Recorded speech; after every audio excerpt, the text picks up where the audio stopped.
Hello, I'm Gary Black, Commissioner of Agriculture for the state of Georgia, and it's a real pleasure to be with you today. I want to thank Representative Thomas for the opportunity and commend all of you for getting together here virtually on certainly it's not a virtual topic, it's a very real topic to everyone for us to have a discussion this morning about agriculture and farmers and food insecurity and perhaps then where I get to share a little bit of vision from the Georgia Department of Agriculture where we fit into that equation.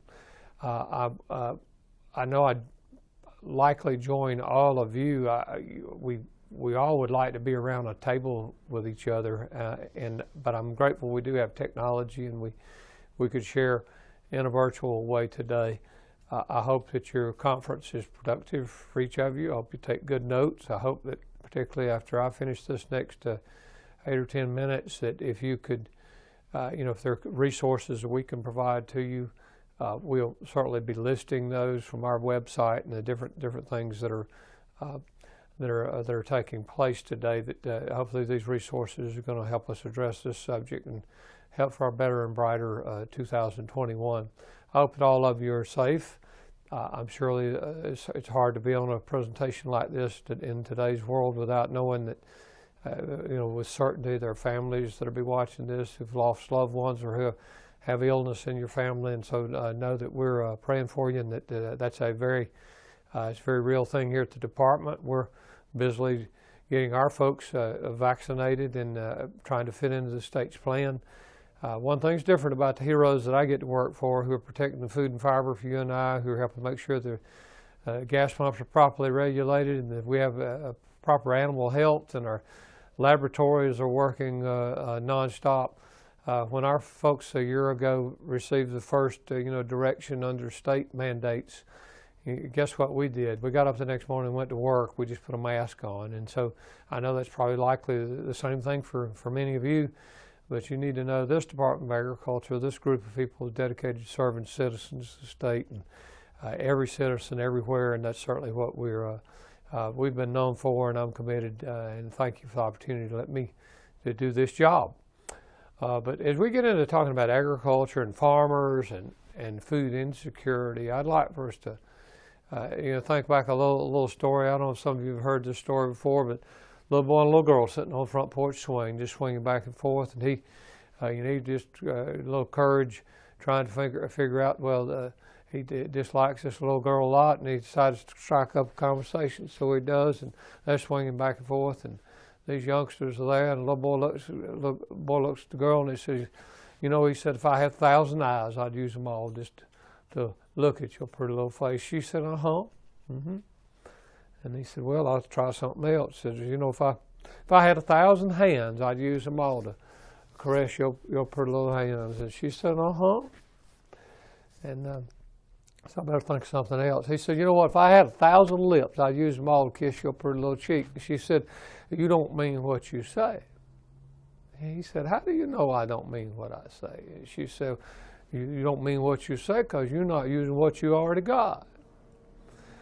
And I don't know if that strikes a chord with you, but a lot of times we want people to do stuff. People come to us as an agency. They want us to do stuff. And that's what we do in public service. But at the same time, I think our challenge to all of us is we address this subject. I'm not sure that we use the tools that are available as much as we could. And certainly during the challenging times, we all need to step up. And so I'd like for us to look real quickly today, personally, what are some of the things that we're not doing personally where tools are available to address these subjects? And secondly, as a community. And third, I love us to talk about our schools because that certainly ties the home and the family and the community together at our schools. So let's first talk about this subject with respect to individuals. There's a lot we can do to address, the quality of our diets, the quality of food that we have, and actually access to food if we maybe just use what we've got at home. I don't know, our sense is over the last year there's been a greater focus on home garden, on container gardens, on some of the tower gardens, some of the technology that's actually out there where you can take a little very small investment and actually take steps to look after your family, look after your neighbors, look after your mom, whoever it might be that needs help. We're seeing a resurgence in gardening. We're doing that at my house. I just plowed my garden. Yes, indeed, I did. And we're looking forward to. My wife thinks I'm crazy because of how much we've taken in this year. But I want to help my neighbors, and I want to help my Sunday school class. And we're going to do some things like that. And I've got 30 Nova-Gen brown hens at my house, and a brand new chicken house. Not brand new, but one that I added on in a barn. And we're about to be in the egg business at my house, not just for our family, but for some neighbors. And there's a lot of fun with that. I've had beef cattle my whole life. We still do, but I'm looking forward to starting some of those fun things. It's fun for young people, but also produces the perfect food and the egg. So that's not conducive to everybody that's watching this, but maybe it is for some. And I'm hope that you would take steps personally of those resources that you have that, it's nothing better than being able to taste that wonderful thing that comes out of your container or a backyard garden, whatever that is, visiting your local seed store, checking the wonderful resources that are available through our land-grant colleges, whether it's University of Georgia or Fort Valley State University. I encourage you to go both of those places. They have wonderful online resources of whether it's just simply how to raise a tomato plant or it's something a little more extensive than that.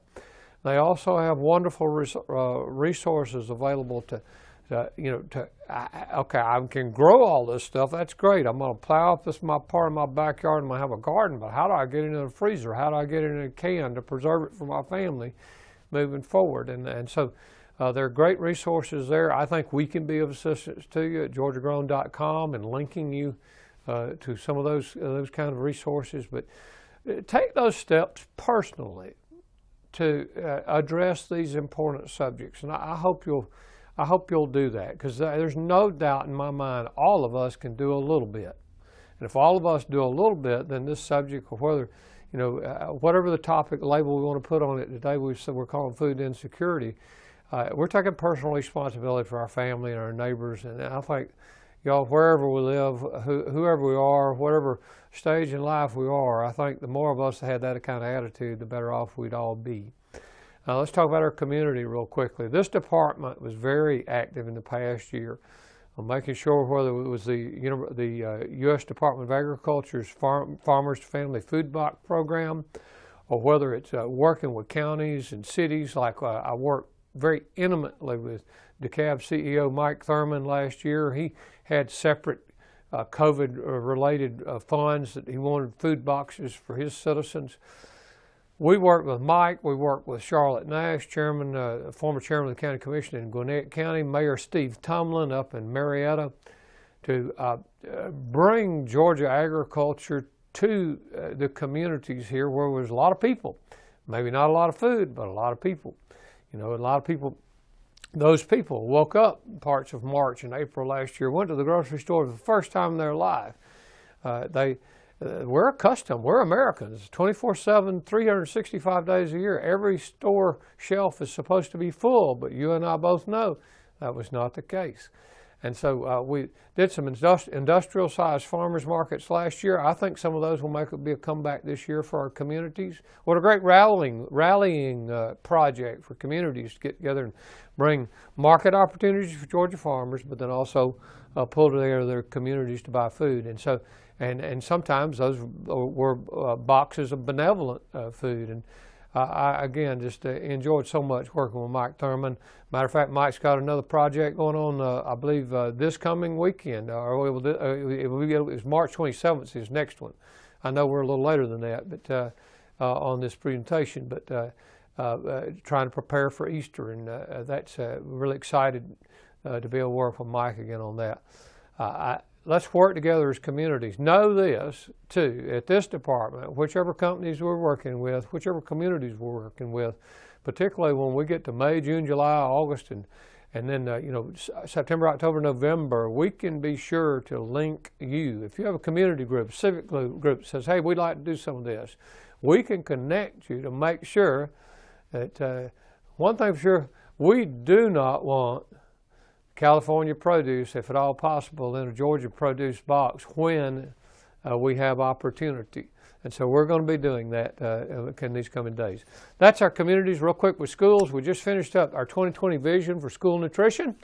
And school nutrition was that we believe that by the start, we had a really good progress in 2020, that now we believe most, if not all, school nutrition menus in the state of Georgia every day, that at least 20% of that product is Georgia grown. Again, it's product marketplace opportunities for Georgia farmers, but also fresher, more abundant food for our youngsters and that next generation of leaders that we're also proud of and want to see come forward. So folks, personally, or with our community or with our schools, there's a lot we can do to address this subject. I thank you for the opportunity to share in these few moments with you today. God bless you in this conference, and we look forward at the Georgia Department of Agriculture being of service to you. GeorgiaGrown.com or agr.georgia spelled out .gov. There's some great resources there for you. Thanks a lot.